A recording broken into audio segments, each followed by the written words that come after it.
ये एक पिता की चिट्ठी है अपने बच्चों के लिए।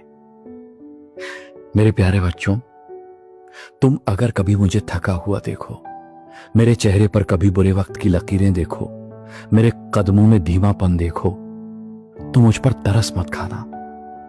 हाँ, मैं झुका हुआ दिख सकता हूं, लेकिन याद रखना, मैं टूटा नहीं हूं। मेरी पीठ पर सिर्फ जिम्मेदारियां हैं, और जिस दिन ये जिम्मेदारियां अपने मुकाम तक पहुंच जाएंगी, जिस दिन तुम्हारे सपनों को मैं अपने पैरों पर खड़ा देख लूंगा, उस दिन मैं फिर से उसी तरह तनकर खड़ा हो जाऊंगा जैसे आंधी के बाद कोई पुराना बरगद खड़ा हो जाता है। मेरे बच्चों, तुम्हें शायद कभी कभी लगे कि तुम्हारा पिता बहुत लड़ रहा है, बहुत थक गया है, बहुत अकेला है, लेकिन सच ये है कि मैं ये संघर्ष इसलिए नहीं कर रहा कि मुझे संघर्ष पसंद है। मैं संघर्ष इसलिए कर रहा हूं ताकि तुम्हें अपने सपनों की कीमत अपने बचपन से न चुकानी पड़े। मैं रातों को जागता हूं ताकि तुम्हारी नींद पूरी हो सके। मैं अपनी इच्छाएं टाल देता हूं ताकि तुम्हारी इच्छाएं अधूरी ना रहें। मैं अपने हिस्से की धूप सह लेता हूं ताकि तुम्हारे हिस्से में थोड़ी छांव बची रहे। इसलिए बस तुम मुझ पर तरस मत खाना, क्योंकि तरस इंसान पर तब खाया जाता है जब वो हार गया हो, और तुम्हारा पिता हारा नहीं है, वो सिर्फ लड़ रहा है। ये एक पिता की चिट्ठी है अपने बच्चों के लिए।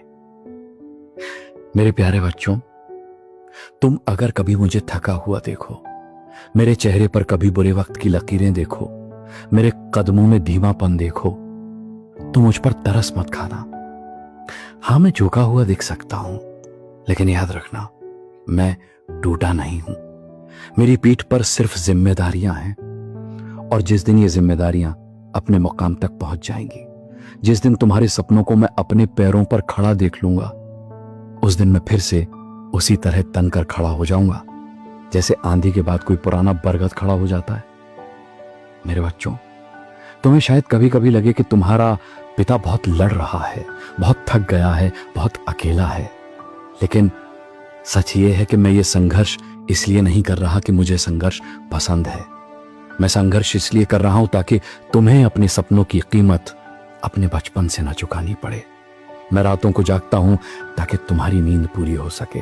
मैं अपनी इच्छाएं टाल देता हूं ताकि तुम्हारी इच्छाएं अधूरी ना रहें। मैं अपने हिस्से की धूप सह लेता हूं ताकि तुम्हारे हिस्से में थोड़ी छांव बची रहे। इसलिए बस तुम मुझ पर तरस मत खाना, क्योंकि तरस इंसान पर तब खाया जाता है जब वो हार गया हो, और तुम्हारा पिता हारा नहीं है, वो सिर्फ लड़ रहा है।